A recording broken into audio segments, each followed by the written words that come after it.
వాదన అండి. మరి మీరు ఏమంటారు దీనికి సంబంధించి? డెఫినెట్ గా ఇప్పుడు జనసేన తెలుగుదేశం పార్టీ కూడా వ్యూహంగానే ఉన్నాం. మేము కూడా రాజకీయాలే కదా మేము కూడా చేసేది, మఠాలు నడుపుకోవట్లేదు కదా మేము కూడా. ఇది ఒక రాజకీయ వ్యూహమే డెఫినెట్ గా. ఇప్పుడు ఇవాళ జగన్మోహన్ రెడ్డి గారు చూస్తే రాజకీయాల్లో 40 ఏళ్లుగా ఉన్నాం. మొదటిసారి దగ్గర ఒక 5-6 అసెంబ్లీ ఎన్నికలు చూసాము. అసెంబ్లీ ఎన్నికల్లో పాత ఎమ్మెల్యేలను మార్చే విధానం కానీ లేకపోతే కొత్త వాళ్ళకి ఇచ్చేది కానీ చూస్తే ఒక కొత్త తరహా అయిన రాజకీయం జగన్మోహన్ రెడ్డి గారు మొదలుపెట్టారు. నాగార్జున గారు చెప్పినట్టు కరెక్టే, కాన్ఫిడెన్స్ లో ఉన్నారు వారు. నేను ఇచ్చిన పథకాలు ఉన్నాయి. కేవలం ఈ రాష్ట్రంలో మొత్తం కూడా జగన్ మేనియా నడుస్తుంది. జగన్మోహన్ రెడ్డి క్యాండిడేట్ ని ఎక్కడిస్తే అక్కడ గెలిపించాలి ప్రజలందరూ కూడా. ఆ కాన్ఫిడెన్స్ లో జగన్మోహన్ రెడ్డి గారు ఉన్నారు. సరే, వారు ఎంత అభివృద్ధి చేశారు, ఏమి అభివృద్ధి అయింది, ప్రజలు ఏ విధంగా భావిస్తున్నారు. ఇప్పుడు ప్రతిపక్ష పార్టీగా మేము అది కాలేదు ఇది కాలేదు అని అంటే మేము అది చేసినాం ఇది చేసినాం అంటారు. కానీ ఇంకో జస్ట్ 74 రోజులు ఉంది, 75 రోజుల్లో తేలిపోద్ది ఇది ఏమైంది అనేది. ఈ ఆంధ్ర రాష్ట్ర ప్రజలు ఎట్లాంటి లెసన్ ఇస్తారు, ఏమైతుంది, ఇట్లాంటి రాజకీయమైన వినూత్నమైనటువంటి పద్ధతులకి ప్రజలు ఏ విధంగా స్పందిస్తారు అనేది మనకి టూ ఎర్లీ టు సే తెలుస్తుంది ఆటోమేటిక్ గా.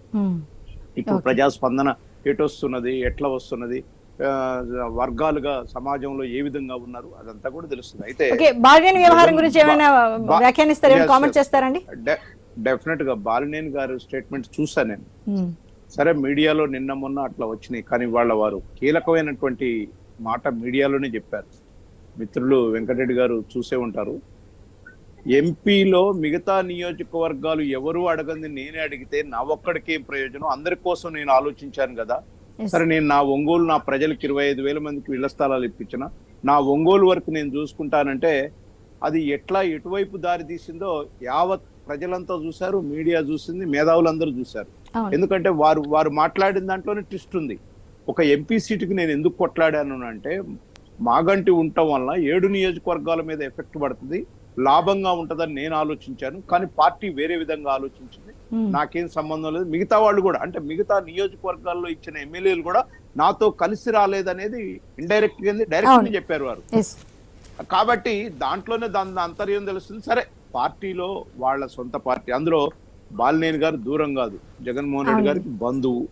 ఆ రాజు మంత్రి పదవి త్యాగం చేసి జగన్మోహన్ రెడ్డి గారు ఏమంటున్నారు, దాన్ని మనం రాజకీయంగా అనేక రకాలుగా చూడొచ్చు. కానీ కొంతవరకు అయితే మనకు మీడియాలో వారు మాట్లాడిన దాన్ని బట్టి చూస్తే ఏమర్థమవుతుందంటే డెఫినెట్ గా వారు హర్ట్ అయినట్టు అర్థమైపోతుంది.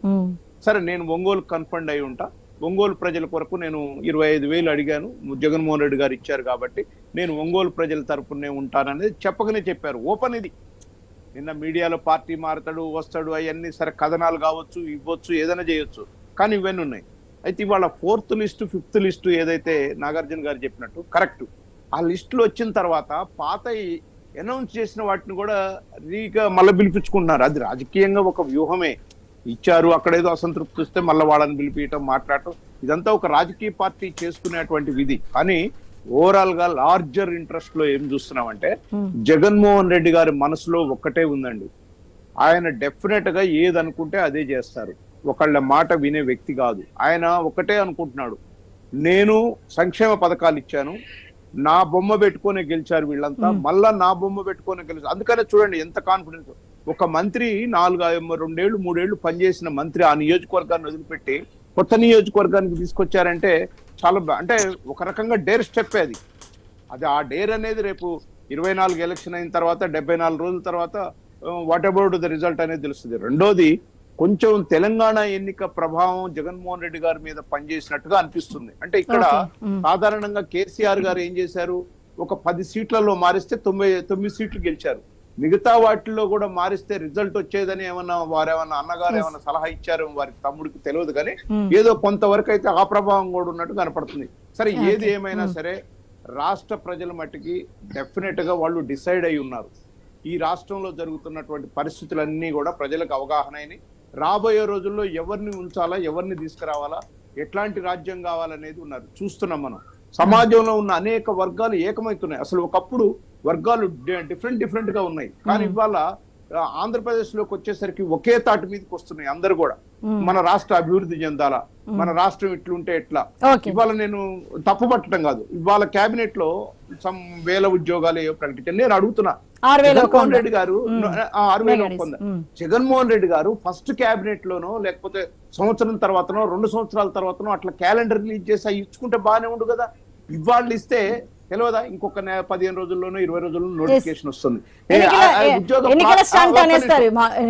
అర్చన గారు మేం చెప్పటం కాదు, చదువుకున్న నిరుద్యోగులు కానీ మేధావులు కానీ ఏమంటారంటే, ఇప్పుడు మీరు నోటిఫికేషన్ ఇచ్చినా సరే ఎలక్షన్ కి ఆడియన్స్ గా మారుతుంది కదా. అంటే మనకి స్పష్టత ఉండాలి కదా, రాజకీయాలు చేసేటప్పుడు స్పష్టత ఉండాలి.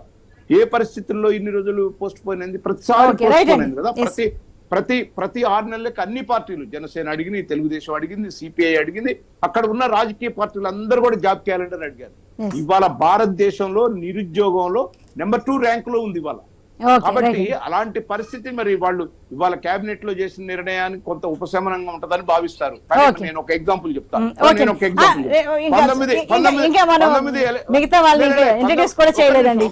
ఇదొక్కటే 19 ఎలక్షన్ లో మేము పసుపు కుంకుమ కింద డబ్బులు ఇచ్చాం. నిజంగా కూడా ఆ రోజు సరే కొంత ఆర్థిక పరిస్థితి 27% ఆ రోజు ఆదాయాన్ని ఆడపిల్లలకి ఇద్దామని చెప్పి ఆడపడుచుల కోసం మేము 10,000 రూపాయలు పెడితే ఆ రోజు రిజల్ట్ ఏమైందో చూసాం, మేము కూడా ప్రత్యక్షంగా అందరం చూసాం. కాబట్టి ఇలాంటివన్నీ కూడా ఇంకా 3 నెలలు 4 నెలలు ఎలక్షన్లు ఉండగా ఇలాంటి చర్యలు తీసుకుంటే ప్రభుత్వాల మీద నెగిటివ్ ఎఫెక్ట్ వస్తుంది. మాకు ఆ రోజు నెగిటివే వచ్చింది, నేను ఓపెన్ గా చెప్తున్నా. ఇవాళ రేపు మీరు తీసుకునే నిర్ణయం కూడా అదే రాబోతుంది. కాబట్టి ఒక సిస్టమేటిక్ గా 4.5 సంవత్సరాల్లో డిఎస్సి అయ్యని జగన్మోహన్ రెడ్డి గారు ఇవాళ చెప్తున్నారు కేబినెట్ లో 2.5 లక్షల ఉద్యోగాలు. ఏం ఉద్యోగాలండి? వాలంటీర్స్ ఉద్యోగాలు. అవి వాలంటీర్స్ ఉద్యోగాలు ఏం ఉద్యోగాలు తెలుసు కదా. మన కార్యకర్తలకి చెప్పని వాటి ఏమన్నా పర్మనెంట్ ఉద్యోగాల కింద చేశారా? చేయలేదు కదా.